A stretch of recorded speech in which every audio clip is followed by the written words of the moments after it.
Hello everyone, welcome to Unacademy. आज के topper stock में हमारे साथ है प्रिया गुप्ता, जिनने इलेक्ट्रॉनिक्स में 570 रैंक स्कोर किया है।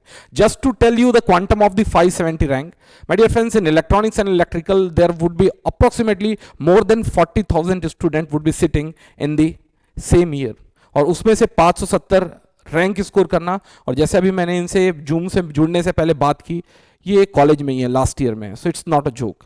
तो चलिए इनसे 1 to 1 कैंडिड टॉक करेंगे, और मेरे को लगता है कि इनके पूरे के पूरे जर्नी से आप लोग भी कुछ इंपॉर्टेंट चीजें लर्न कर पाएंगे, तो वो अपन सब बात करेंगे। तो एनीवेज, सबसे पहले प्रिया, मैं आपका स्वागत करना चाहूंगा हमारे टॉपर स्टॉक में। Thank you sir. प्रिया, एक काम करते हैं ना, टेक्निकल चीज़ों के बारे में बात करने से पहले मैं जानना चाहूंगा कि आप किस जगह से बिलोंग करते हैं, कहाँ से आपने इंजीनियरिंग की, आपके फैमिली मेंबर्स कौन कौन हैं। सो एक कम से कम आपका एक दायरा पता चल जाए, तो जिससे बच्चे आपको ज़्यादा अच्छे से रिलेट कर पाएंगे। Please, over to you Priya. Thank you sir. Sir मेरा नाम प्रिया गुप्ता है। मैं जी। सर गोरखपुर से बिलोंग करती हूँ। ओके। और मैं सर यहीं पे कॉलेज से KIPM college of engineering and technology से ठीक है। अभी बीटेक कर रही हूँ, और मैं जी। इस समय फाइनल ईयर में हूँ। ओके। और पिछले साल सर मेरी रैंक 1694 थी, हम्म। और इस बार मेरी रैंक 570 है। हम्म। और सर मेरी फैमिली में मतलब हम, मेरी एक सिस्टर और दो भाई और मम्मी पापा के लोग हैं। Okay okay okay okay. Priya, एक चीज बताएंगे, आप अपने इस रैंक से सेटिस्फाइड थे, या फिर जो तैयारी आपने की थी आप कुछ ज्यादा एक्सपेक्ट कर रहे थे? सर एक्सपेक्ट ज़्यादा था सर, उसमें मेरे कुछ मार्क्स छूट गए थे। नहीं, क्यों बोल रहा हूँ, क्योंकि आप ये बोल रहे हैं थर्ड ईयर में आपकी ऑलरेडी 2000 के अंदर रैंक थी, तो आदमी कहीं ना कहीं दिमाग यस में अब सर। आता है कि कुछ भी नहीं तो अपन ट्राई तो 2 डिजिट के लिए करेंगे, या कुछ नहीं तो 100-150 के अंदर की रैंक होगी। मेरे को लगता है तैयारी भी आपने उसी हिसाब से ही की होगी। तो कहाँ कहाँ मिस्टेक हो गया यस ऐसा? सर। वो नर्वस होने में सर, जैसे पेपर स्टार्ट हुआ था तो अच्छा था, लेवल पता चल गया था कि मतलब पेपर सॉल्व करने लायक है, मतलब कर सकते हैं। लेकिन सर जैसे जैसे टाइम बीत रहा था वैसे वैसे प्रेशर बढ़ रहा था, इस वजह से। नहीं प्रिया, कोई दिक्कत नहीं है। देखो, अगर फिर ऐसा है ना, तो तुम्हारे कैलिबर को ये रैंक जो है जस्टिफाई नहीं करता। तुम अगर अच्छी जगह से आईआईटी से अगर एमटेक करते हो, तो तुम्हारा अगर कैलिबर अगर मान लो अच्छे रैंक के लिए, तो परफॉर्मेंस भी ऐसा ही होगा। कई बार होता है कि 3 घंटे आपके लिए नहीं होते। मुझे एक अच्छे से याद है, एक राहुल शर्मा करके एक लड़का था, मुझे एक्सपेक्टेड था कि वो अंडर 50 लाएगा, और वो बंदा जो है वो उसको सिवरिंग होने लगी पूरे के पूरे पेपर में। उसको ये लगने लगा कि उसकी लाइफ में क्या होगा, लेकिन लास्ट में वो आईआईटी बॉम्बे जाता है, और आईआईटी बॉम्बे में जाके धूम मचा के बाहर निकलता है। तो मेरे को नहीं लगता कि बहुत ज़्यादा वरी करने की नीड है। एंड ऑफ द डे आपका जो मेरिट होगा उसके हिसाब से ही आप परफॉर्म करोगे, आप किसी भी आईआईटीज में जाते हैं या किसी भी पीएसयू में जाते हैं। ठीक है प्रिया, अब एक अगला क्वेश्चन पूछना चाहूंगा। मुझे लगता है कि लगभग बच्चे यहां पर डायलिमा में होते हैं, पीएसयू और एमटेक, एंड वाई। आपकी बात कर रहा हूं मैं। सर मेरे हिसाब से सर एमटेक होना चाहिए, क्योंकि सर मुझे लगता है कि मतलब एक प्राइवेट कॉलेज की बात कर रहे हैं तो ठीक है। बहुत कुछ, मतलब 4 साल में हम सीख नहीं पाते प्रैक्टिकली जो हमें सीखना चाहिए। और सर तो इसलिए सर 2 साल एमटेक करना मतलब सबको जाना चाहिए, क्योंकि उसमें भर भर के चीज़ें सीखने के लिए मिलती है हमें। प्रिया, लेकिन ये थॉट बहुत बात कम मुझे लोगों का लगता है। होता है। मतलब कि आपका सुन के मुझे मुझे भी फैसिनेट कर रहा है ये, कि मतलब कि एक बच्ची जो है वो पहले एमटेक को प्रेफरेंस दे रही है, उसके बाद बोलना है कि अगर जो जॉब आएगा एमटेक के बाद आएगा। तो एक्चुअली में इट्स ग्रेट थिंग। और इलेक्ट्रॉनिक्स के लिए तो मैं बिल्कुल बोलूंगा कि अगर आप एमटेक को प्रियोरिटी पीएसयू से दे देते तो गलत नहीं करते। मतलब कि मैं भी बीआरसी में 5 साल साइंटिस्ट था, और अगर मैं ये बात बोल रहा हूँ तो कुछ तो मैं सोच रहा हूँ, और पिछले 15 साल से इस इंडस्ट्री में हूँ, तो डेफिनेटली आपका कोई गलत चॉइस नहीं होगा। प्रिया, एक चीज बताएंगे, बस। आपने थर्ड ईयर में क्या पूरे सब्जेक्ट कंप्लीट किए थे, या फिर कुछ स्पेसिफिक सब्जेक्ट कंप्लीट किए थे? पहला क्वेश्चन। दूसरा, अगर कोई बच्चा थर्ड ईयर पहला अटेम्प्ट दिलाना चाहता है, तो उसका थॉट क्या होना चाहिए? पूरे के पूरे वो 10 सब्जेक्ट को एक साथ प्रिपेयर करके वो थर्ड ईयर में गेट का एग्जाम दिलाए, या कुछ सिलेक्टिव सब्जेक्ट्स पढ़ के गेट का एग्जाम दिलाए? Please, over to you. Sir third year में मैंने कोशिश किया था कि पूरी ही तैयारी हो जाए, क्योंकि सर मैंने थर्ड सेमेस्टर से तैयारी अपनी शुरू कर दी थी यूट्यूब से लेक्चर देखते हुए। हम्म। तो सर मेरे सब्जेक्ट कवर हो गए थे, लेकिन सर मतलब एक गलती हो गई थी कि मैंने सिलेबस कंप्लीट करने पे बहुत ज़्यादा ध्यान दे दिया। और जैसे जो क्वेश्चन प्रैक्टिस वाला पार्ट था ओके। वो मैं स्किप करती गई कि मतलब अभी सिलेबस कर लेते हैं, बाद में क्वेश्चन मतलब पूरे क्वेश्चन ही ट्राई करेंगे। इस चक्कर में सर सिलेबस हो गया, और सर कॉन्फिडेंस नहीं आया क्योंकि उस पे क्वेश्चन ज़्यादा लगे हुए नहीं थे। तो सर सब्जेक्ट सारे कंप्लीट हो गए थे, एक ईएमएफटी छोड़ के, करेक्ट है। ईएमएफटी और यस सर ईएमएफटी छोड़ के, और कंट्रोल में 2-3 टॉपिक छोड़ के। ठीक है। लेकिन सर तैयारी लगभग 5-6 सब्जेक्ट की हुई थी जो नॉन कोर सब्जेक्ट थे ठीक है। मेनली। ठीक है। सर तो आपके हिसाब से पर स्ट्रेटेजी कहाँ कहाँ गलती हुई, या फिर जो नए बच्चे आएंगे उनको कम से कम थर्ड ईयर में, अगर कोई बच्चा पहली बार गेट का एग्जाम दे रहा है, उनकी स्ट्रेटेजी क्या होनी चाहिए, आपकी लर्निंग्स क्या थी, वो मैं डिस्कस करना कराना चाहूंगा व्यूवर्स के साथ। सर अगर कोई थर्ड ईयर में स्टार्ट करता है तो सबसे पहले उसको सर यूट्यूब पे बहुत सारे स्ट्रेटजी मतलब टीचर्स लोग डिस्कस करते हैं कि आप कौन से सब्जेक्ट पहले स्टार्ट करें या फिर कैसे कैसे अपनी तैयारी को स्टार्ट करें। तो सर वो मतलब देख लेना चाहिए। मैंने जब स्टार्ट किया था तो मैंने ये देखा नहीं था कि कौन से सब्जेक्ट पहले शुरू करने चाहिए या फिर ऑर्डर क्या रहना चाहिए। तो मतलब स्टार्ट करने से पहले एक एक सर ओवरव्यू ले लेना चाहिए कि नेटवर्क है और डिजिटल है सर, ये सब बेसिक बेसिक सब्जेक्ट्स हैं तो इनको पहले कवर करके और सर साथ में क्वेश्चंस को प्रैक्टिस करते चलना चाहिए। क्वेश्चन प्रैक्टिस सर सबसे ज़्यादा ज़रूरी है उसमें। ओके ओके ओके, तो आपका कहना ये है, अगर एक आध सब्जेक्ट कम भी होता है लेकिन अगर प्रैक्टिस नहीं होता है तो यस सर। अगला एक सब्जेक्ट जो है वो फोर्थ ईयर में कॉन्फिडेंस प्रॉपरली नहीं दिला आता है। सकता है। लेकिन आपका कहना ये है कि विड्थ अपन कंफाइंड करें, डेप्थ कवर करें, और ऊपर से प्रैक्टिस जरूर करें। Yes sir. प्रिया, एक चीज और बताएंगे, वहां आपने टेस्ट सीरीज वगैरह लगाने का टाइम मिला भी, कि आप पूरा ब्लंटली उस पूरे के पूरे साल में यस सर। केवल थ्योरी पढ़े, कुछ क्वेश्चंस किए और गेट का एग्जाम दिलाए? कैसा था कहानी?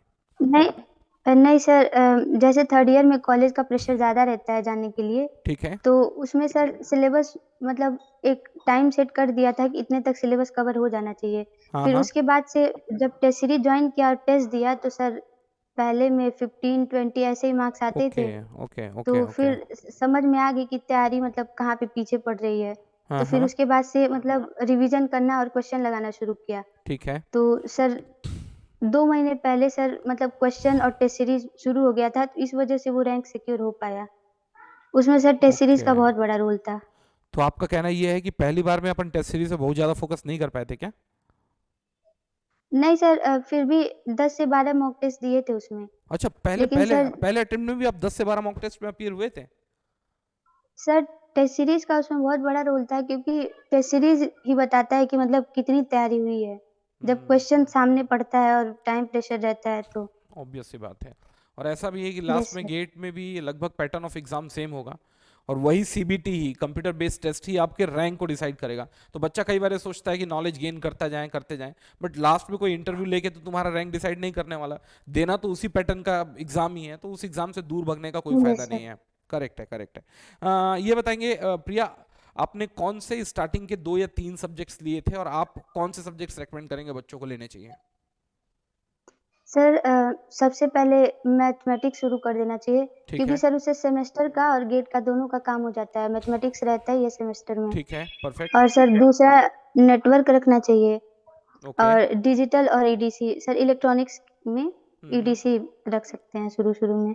ठीक है, ठीक ये है। सब सर कॉमन सब्जेक्ट है, इनको मतलब शुरू शुरू में ही सर इंटरेस्ट भी जग जाता है। क्योंकि सॉल्व भी होने लगते हैं। फिर यस। और एक चीज बताएंगे स्पेसिफिकली, आप जो कि इलेक्ट्रॉनिक्स से हैं, तो एक क्वेश्चन पूछना चाहूंगा, what about the communication and EMFT, because this are been the 2 subjects where the most of the students struggles a lot. तो आपका प्लेसमेंट इस सब्जेक्ट्स को लेके कहाँ होगा? सबसे लास्ट में होगा, शुरू में होगा, बीच में होगा? किस तरीके से मैनेज करेंगे आप इस 2 सब्जेक्ट्स को? सर ईएमएफटी मेरा पहले या दूसरे नंबर पे था जब सर मैंने आपसे क्लास की थी स्टार्टिंग में, हाँ हाँ। इसी सर पीडी कोर्स से ही। हाँ हाँ। और सर लाइव वाला भी एक्सेस मिला हुआ था। हाँ हाँ। तो सर ईएमएफटी पहली बार में पूरा पसंद आ गया था। ओके ओके ओके, नहीं लेकिन यस ये सर। ये थर्ड ईयर की बात कर रहे हैं, फोर्थ ईयर की बात कर रहे हैं? सर फोर्थ ईयर में। ओके, फोर्थ ईयर में आप ये बोल रहे हैं। Okay okay okay. Third year sir mid में। थर्ड ईयर में? थर्ड ईयर के मिड में सर, तभी ओके कोर्स लिया था ना ओके तो उसी okay time. Okay okay okay okay okay. Sir चलिए, एक चीज़ और बताएंगे, जैसे आप ऑनलाइन मोड ऑफ एजुकेशन जो है ऑप्ट किया आपने, तो आपको बीच में कहीं ऐसा नहीं लगता था कि सेंस ऑफ क्या बोला जाए, सेपरेशन फील हो रहा है? ऐसा लग रहा है कि बाकी दुनिया अलग दुनिया में चल रही है, कोई इंस्टाग्राम में, कोई फेसबुक में, कोई घूमने जा रहा है, कोई इधर का प्लान कर रहा है, कोई उधर का प्लान कर रहा है, और आप ऐसा भी नहीं कि क्लास में आ रहे हैं जिससे आपका ह्यूमन टू ह्यूमन इंटरेक्शन है, आप आइसोलेट होकर यस सर। केवल स्क्रीन को पढ़े जा रहे हैं, इवन आपको एग्जैक्टली ये भी पता नहीं चल रहा है कि आपके अगल बगल का बच्चा आपके कंपैरिजन में कैसे कर रहा है। भाई ऑफलाइन में तो पता चलता है ना, बगल वाला आंसर धीरे दे रहा है कि जल्दी दे रहा है, कितने हाथ उठ रहे हैं। तो आप ये सेंस ऑफ आइसोलेशन को कैसे आपने मैनेज किया? मुझे लगता है ऑनलाइन में एक बड़ा चैलेंज है। सर इसको सर मैंने नई नई चीजों को मतलब इन्वॉल्व किया। जैसे सर कॉलेज में कोई प्रोग्राम होता था तो जैसे कोई सेमिनार हुआ तो वहां पे चले गए और वहां पे कुछ मतलब ट्राई कर लिया। तो सर उससे कॉन्फिडेंस भी बढ़ता है कि नई नई चीजें भी सीखने को मिल जाती हैं। और सर कॉलेज भी कभी कभी मतलब फोर्थ ईयर में तो कम जाना था, लेकिन थर्ड ईयर में फिर भी कॉलेज जाना ही रहता था। हाँ हाँ। तो वहां पे सर आप ही अपने क्लास में बताए थे कि आप लोग कॉलेज के टाइम को यूटिलाइज करिए। तो हम्म। सर कॉलेज का पूरा टाइम मैंने यूटिलाइज किया कि जो टाइम मिल रहा है उसमें क्वेश्चन प्रैक्टिस कर लिए। और ओके सर जो क्लास में भी पढ़ाया जाता था उसका भी एडवांटेज हो जाता था। ओके ओके ऐसे ओके करके सब वो मैनेज हो जाता था। Okay okay okay. प्रिया एक चीज यस और भी सर। बताएंगे, जैसे टेस्ट सीरीज आपने दिलाया, तो आप केवल हम्म। टेस्ट सीरीज दिलाते थे, टेस्ट सीरीज के बाद उसका प्रॉपर बैठ के एक एनालिसिस करते थे, और अगर आप एनालिसिस करते थे तो किन किन इंपॉर्टेंट पॉइंट को ध्यान रखते थे एनालिसिस के दौरान? मुझे लगता है बाकी बच्चों के लिए काफी महत्वपूर्ण होगा। सर टेस्ट सीरीज को एनालाइज करना सर सबसे ज्यादा इम्पोर्टेंट काम है। ओके। क्योंकि सर उसी में मेन पता चलता है कि हम गलती कहाँ पे कर रहे हैं और कौन सी गलती हम ज्यादा फ्रिक्वेंटली कर रहे हैं। ओहो, ग्रेट ग्रेट। जैसे सर यस सर। हम्म। तो जब हम टेस्ट सीरीज देते थे तो फिर उसके बाद से उसको फिर से सॉल्व करते थे। और उसमें जो क्वेश्चंस रहते थे, जैसे सर कुछ कुछ क्वेश्चंस रहते थे जो एक ही क्वेश्चन में बहुत सारे कॉन्सेप्ट दे के जाते थे। और ठीक सर है। कुछ क्वेश्चन रहते थे कि जो भले ही नहीं लगते थे लेकिन जो उसमें कॉन्सेप्ट आता था वो सर किसी और क्वेश्चन में काम आ जाता था। इस वजह हम्म। से सर उसकी एक अलग से मैंने कॉपी बना के रखी थी, ओ- जिसमें मैं उस टेस्ट के बारे में लिखती थी कि इस टेस्ट में क्या क्या गलती हुई थी और क्या क्या मतलब ज्यादा गलतियां हो रही हैं जिनको आगे से नहीं करना है, मतलब ध्यान रखना है उन लोगों को, उन ओके, गलतियों को। मतलब कि आप ये यस बोल रहे सर। हैं कि टेस्ट के साथ टेस्ट से इंपॉर्टेंट लर्निंग और कुछ कंक्लूजन निकाल के अपने आप को धीरे धीरे इंप्रूव करना बहुत जरूरी है, आपका कहना ये है?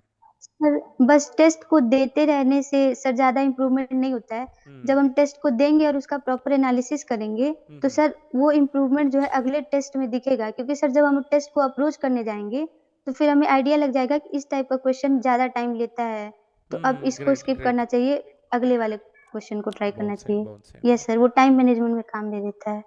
तो आपका कहना ये है कि इससे सेंस ऑफ एक अंडरस्टैंडिंग में बिल्ड हो रही थी कि इस तरीके के यस क्वेश्चन सर। जो है वो ज़्यादा टाइम लेते हैं, और चूंकि ये ज़्यादा टाइम लेते हैं तो इसको अपन को लास्ट में करना है, और या फिर ना हो तो भी चलेगा क्योंकि ये तो टाइम टेकिंग ऐसे ही भी है। Yes sir.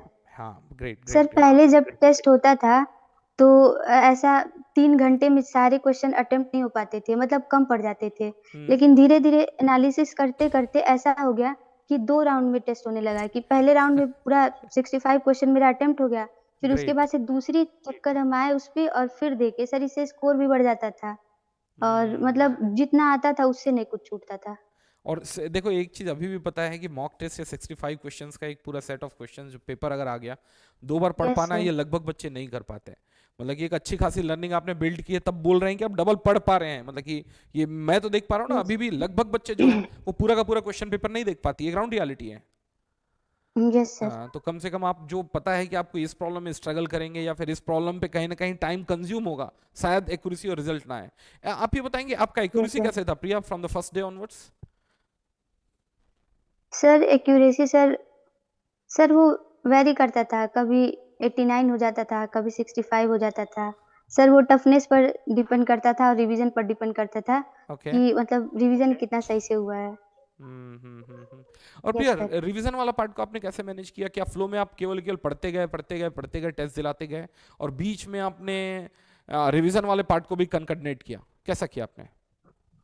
Sir sir college वाला जो टाइम रहता था उसमें नोट्स लेके जाते थे। हम्म और जब वहाँ पे मतलब जो चीजें पढ़ लिया रहता था तो उस टाइम नोट्स खोल के रिवीजन हो जाता था। हम्म। और सर 5-5 10-10 मिनट करके सर बहुत सारा रिवीजन और क्वेश्चन प्रैक्टिस कॉलेज में ही हो जाता था। करेक्ट। और और सर जब आप मतलब जब जिस सब्जेक्ट का क्लास चलता था कर लेते थे तो वो इतनी बार रिवाइज हो जाता था कि अगली बार से उसको शॉर्ट नोट्स बना के फिर रिवीजन करते थे। Great great great. Yes sir. एक चीज और बताएंगे प्रिया, देखो अभी तुम्हारे 8 सेमेस्टर आए होंगे, 8 सेमेस्टर में एक बार के लिए seven seven yes semester sir. आया होगा, सेवेंथ, यस, 7 सेमेस्टर आएगा। तो वो करीबन करीबन 20 से 25 दिन तो तुमको केवल केवल दिमाग में ये चल रहा होगा कि बीटेक के हर एक पेपर कम से कम हमको क्लियर करने हैं।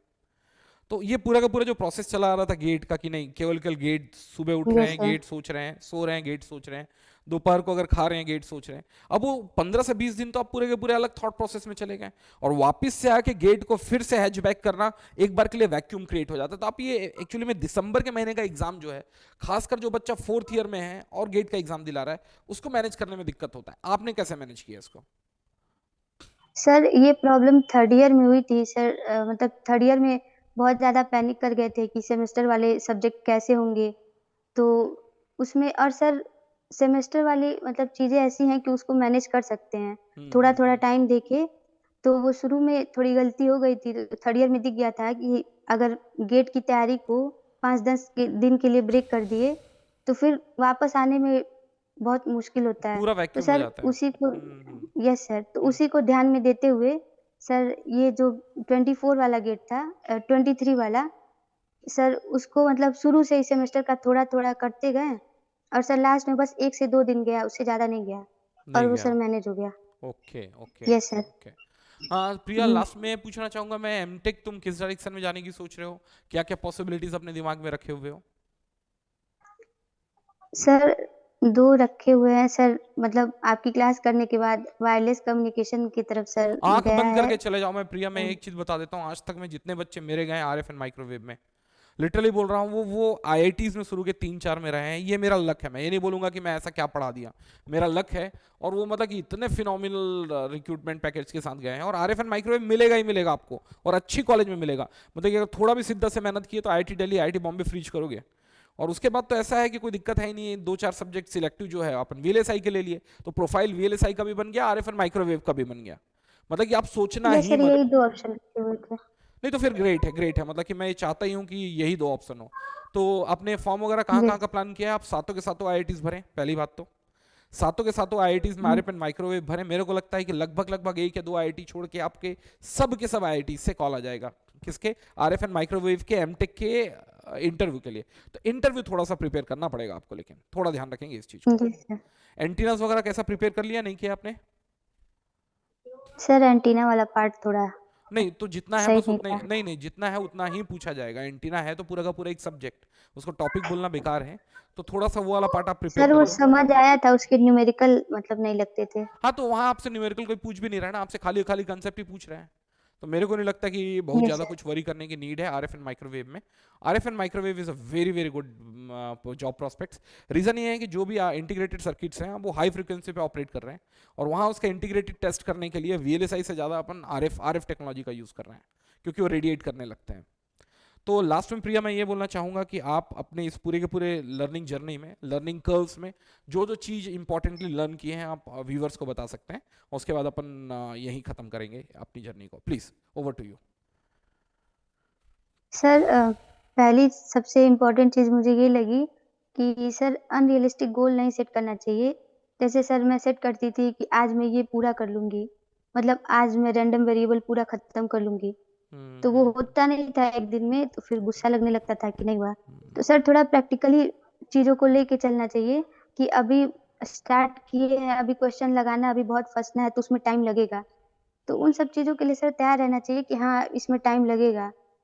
और फिर उसके बाद जब हो जाए तब सेकंड अटेम्प्ट में ट्राई करना चाहिए कि हाँ, इस बार क्वेश्चन जल्दी-जल्दी बन जाएगा। Okay okay okay. और सर और दूसरा सर रिज़ल्ट ओरिएंटेड होके मतलब काम नहीं करना चाहिए कि इतना करेंगे तो इतना मिल जाएगा।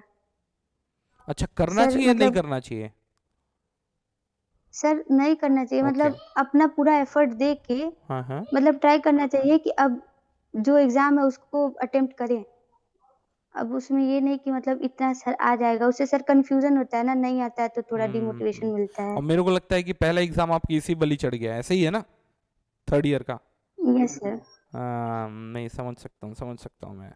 मतलब कि आप एक्सपेक्टेशन लेके गई होंगी, और एक अंदर से परफॉर्मेंस प्रेशर भी आने लगता है, आदमी अपने आप से ओवर एक्सपेक्ट करने लगता है, या कम से कम एक्सपेक्ट तो करता है कि इतना पढ़ा हूँ तो भाई मेरे इतने नंबर या इतने स्कोर यस तो सर। आने ही आने चाहिए। Yes sir. और मेरे को लगता है वो एंग्जाइटी क्रिएट करता है, और एंग्जाइटी कभी भी बेस्ट चीज़ों के लिए अच्छी यस नहीं सर। होती है। सर प्रेशर अच्छा है, जब प्रिपरेशन के टाइम प्रेशर काम दे देता है कि मतलब ज़्यादा-ज़्यादा कर लिए। लेकिन हाँ सर हाँ, एग्ज़ाम के टाइम जब प्रेशर आता है तो वो दिक्कत कर देता है। बिल्कुल उससे सही। सर स्कोर कम ही हो जाता है। नहीं नहीं, और एक्चुअली में जो जितना नेचुरल परफॉर्म करेगा एग्जाम में वो उतना अच्छा करेगा। बहुत सोच के तो मेरे हिसाब यस से सर। एटलीस्ट टेस्ट में तो अच्छा नहीं हो सकता। ये तो बिल्कुल सही बोल रही हैं आप। So I yes think sir. It was a great talk to you Priya. So in future अगर आपको किसी भी तरीके का कोई भी प्रॉब्लम होता है तो डेफिनेटली आप हमारे टच में रहिए, ठीक है। तो आज की सेशन के लिए इतनी यस ही, सर। मिलते हैं अगली सेशन में। Till then bye bye, take care.